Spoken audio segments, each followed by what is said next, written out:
Hola, bienvenidos al canal. Mi nombre es Alejandro Santana y el día de hoy vamos a resolver el ejercicio 4.30 del libro de Tippens, Física, Conceptos y Aplicaciones. Dice, si el cable A de la siguiente figura soporta una tensión máxima de 200 newtons, ¿cuál es el máximo peso que este aparato puede soportar? Bueno, entonces vamos a trabajar con el ejercicio 4.30. Recientemente hicimos el ejercicio 4.29. Es un ejercicio bastante similar, solamente que en el anterior nos pedían calcular la tensión en la cuerda A y la fuerza que iba a ejercer una viga parecida a esta, en donde nos daban un peso, ¿no? Se supone que nos daban un peso y bajo esas condiciones de peso nos preguntaban qué tensión iba a ejercer la cuerda y qué fuerza iba a ejercer la viga. Entonces es ahora un poco diferente. Ahora nos dicen que la máxima tensión que puede soportar la cuerda es de 200 newtons. Entonces, pues vamos a trabajar con este valor para la cuerda, para la tensión, porque pues es el valor al que queremos ver qué peso nos da, ¿no? Entonces, es lo que vamos a hacer. Entonces, bueno, lo que dijimos en el ejercicio anterior, que teníamos que hacer primero, era hacer nuestro diagrama de cuerpo libre. Entonces ya dijimos que nuestro diagrama de cuerpo libre es simplemente dibujar las fuerzas que están actuando en este ejercicio. Y por ser el capítulo 4, íbamos a tener un punto en común. En los ejercicios, o más bien en los capítulos posteriores, vemos que las fuerzas no coinciden en un mismo punto. En este capítulo sí. Entonces, este va a ser nuestro punto común y habrá que dibujar las fuerzas que están actuando en ese punto. Por ejemplo, tenemos la fuerza del peso que está actuando ahí. Entonces ahí le vamos a poner la fuerza W, no sabemos cuánto vale. Tenemos la tensión. Aquí algo que debes recordar es que las tensiones, o bueno, más bien las cuerdas, siempre van a trabajar bajo tensión, porque una cuerda no puede empujar, es decir, nunca una cuerda la puedes poner a compresión como si estuviera empujando al punto que está aquí, siempre tiene que estar jalando. Entonces vamos a poner aquí nuestra fuerza, que es la tensión A. Pero ya sabemos que esa tensión A como máximo puede valer 200 newtons. Entonces es el valor con el que vamos a trabajar, porque pues si aquí le ponemos 100, pues no me sirve de nada, ¿no? Yo quiero saber qué pasa con este aparato cuando la tensión es la máxima que aguanta la cuerda, son 200 newtons. Y por último tenemos la fuerza de la viga. Ahora, una viga puede trabajarte tanto a compresión como a tensión, porque es un elemento rígido, no se deforma con la compresión. Si tú intentas empujar esto, pues la cuerda no te va a quedar rígida, te va a quedar, se va a doblar, ¿no? Al intentar doblar esto hacia acá o empujar hacia acá. Entonces, pero una cuerda es un elemento rígido, entonces, no se va a doblar si tú lo intentas comprimir, pero también puede jalar. Entonces, aquí es donde la experiencia ayuda un poco para poder dibujar correctamente nuestro diagrama. En este caso, tú podrías dibujar la fuerza tanto jalando el punto como empujando el punto. Pero vamos a pensar, por ejemplo, si tú pones la fuerza esta jalando el punto, se supone que esto está en equilibrio, ¿no? Se supone que vamos a establecer unas ecuaciones de equilibrio donde esto está quieto. Yo te pregunto, si tienes dos fuerzas que están apuntando hacia la derecha, ¿puede haber un equilibrio sin una fuerza que equilibre esto hacia la izquierda? Pues no, porque entonces habría un movimiento hacia la derecha. Entonces, pues es ilógico, ¿no? Que pongamos la fuerza apuntando hacia la izquierda. Lo lógico sería que apuntara hacia la izquierda, de esta manera.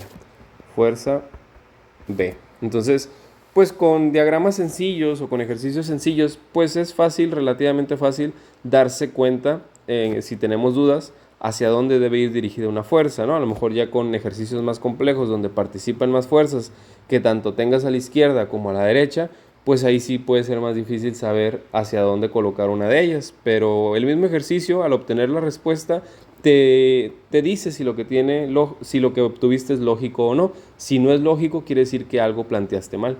Entonces, bueno, vamos a dejarlo de esta manera. Entonces, aquí tenemos ya nuestro diagrama de cuerpo libre. ¿Qué sigue?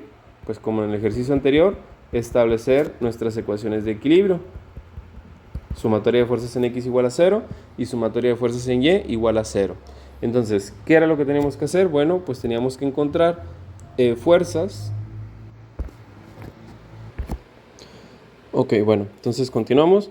Entonces decíamos que vamos a establecer nuestras dos ecuaciones de equilibrios, sumatoria de fuerzas en X igual a 0, sumatoria de fuerzas en Y igual a 0. Entonces, vamos a ver qué fuerzas están trabajando en X y en Y. Solamente queremos fuerzas que trabajen en X y Y. Por ejemplo, W está trabajando solamente en Y. Vamos a dibujar aquí. Recuerda que siempre vamos a tener imaginariamente nuestros ejes coordenados, que es el eje Y, y nuestro eje X. Entonces, si te fijas, W solamente está actuando en el eje Y, no actúa en el eje X. Es el tipo de fuerza que queremos. Ahora tenemos también la fuerza B, que solamente está actuando en el eje X, no está actuando en Y para nada.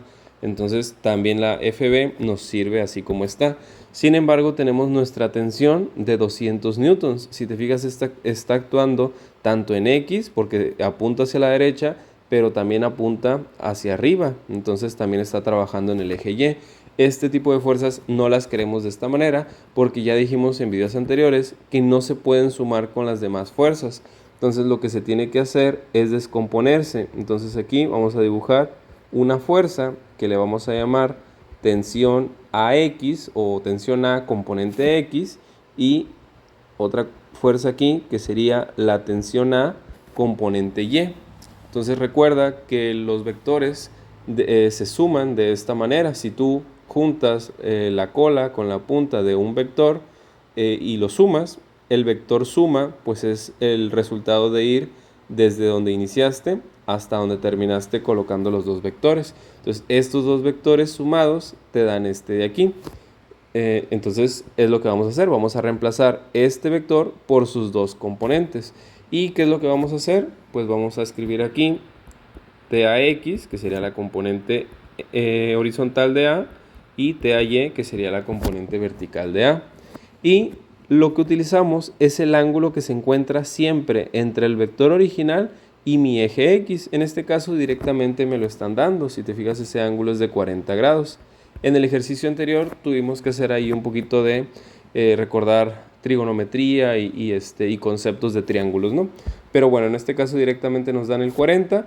¿Y por qué me gusta aprenderme o utilizar este ángulo? Porque te puedes aprender un poquito mecanizando esto para que lo hagas un poquito más rápido, que la componente horizontal siempre se va a relacionar con el coseno de ese ángulo. Entonces la componente horizontal siempre va a ser el vector original multiplicado por el coseno del ángulo que tengamos entre el vector original y el eje X. Y en consecuencia la componente Y va a ser el vector original multiplicado por el seno de ese ángulo. Entonces, si yo siempre encuentro este ángulo, pues ya sé que siempre la X va a ser con el coseno y la Y va a ser con el seno.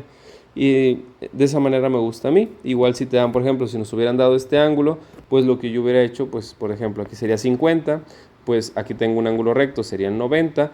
Yo recuerdo que la suma de estos tres tiene que darme 180, 50 más 90 son 140, para 180, pues este tendría que haber valido 40, ¿no? Que es lo que tenemos aquí.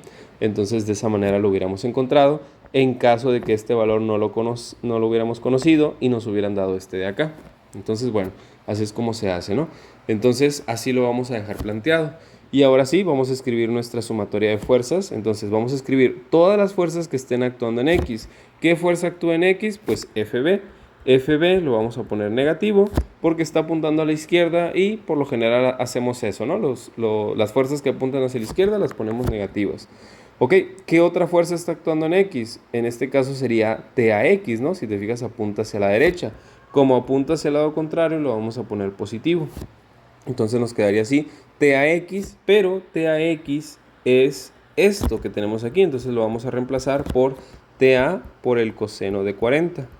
¿Tenemos más fuerzas que actúen en el eje X? No, ya no tenemos fuerzas que actúen solamente en el eje X. Entonces vamos a igualar a 0. Muy bien, hacemos lo mismo, pero ahora con las Y. ¿Qué fuerzas están actuando en el eje Y? Pues tenemos el peso, no sabemos cuánto vale, pero sabemos que va hacia abajo, por lo tanto es negativo, igual, por el mismo criterio. Luego tenemos que hay otra fuerza que actúa en el eje Y, pues sí, la componente vertical de TA. Entonces sabemos que TAY es TA por el seno de 40. De hecho aquí vamos a hacer algo, bueno, vamos a escribirlo más TA por el seno de 40, ¿no? Todo esto es TAY, ¿ok? Y lo vamos a igualar a 0 por la condición de equilibrio que tenemos que mantener. Aquí se me había olvidado que TA ya lo conocemos, entonces 200, que es lo que vale TA, por el coseno de 40 es un número, simplemente es cuestión de que lo escribas en la calculadora para ver cuánto nos da. 200 por el coseno de 40 es 153.2088. Entonces vamos a escribir aquí, vamos a volver a escribir esto, nos queda menos FB más, ¿cuánto vale esto? Lo acabamos de escribir, de obtener, perdón, 153.28. Y esto es igual a 0. Y el peso tampoco lo conocemos, más TA por seno de 40. TA, pues ya dijimos que es 200, entonces nos quedaría 200 por el seno de 40. Eso es igual a 128.557. 128.557. Y esto es igual a 0. Y pues aquí por lo regular nos queda un sistema de ecuaciones, ¿no? Donde tenemos dos ecuaciones con dos incógnitas. Y sí, efectivamente tenemos dos incógnitas, pero como solamente tenemos una incógnita en cada ecuación, pues este sistema es muy fácil de resolver, ¿no? Porque directamente aquí, al solo tener FB como incógnita, yo la puedo pasar al otro lado, pasaría positiva, es decir, ya sabría cuánto vale FB positiva, y del lado izquierdo me quedaría el número solito, entonces pues directamente eso es lo que valdría FB, ¿no? Entonces 153.208 es igual, esto que está restando pasa al otro lado sumando, 0 más FB, pues es lo mismo que FB, ¿no? Al sumarle 0 no cambia nada, entonces FB, y aquí ya tengo el resultado de FB, FB vale 153, lo mismo pasa con W, me queda 128.557, esta W que está restando pasa al otro lado, pasaría sumando, 0 más W pues es W, y ya tengo el valor de W, ¿no? Entonces quiere decir que el peso máximo que podría soportar este aparato sería de 128.55 newtons, porque aquí teníamos que eran 200 newtons la tensión máxima. Entonces, este peso de 128 newtons,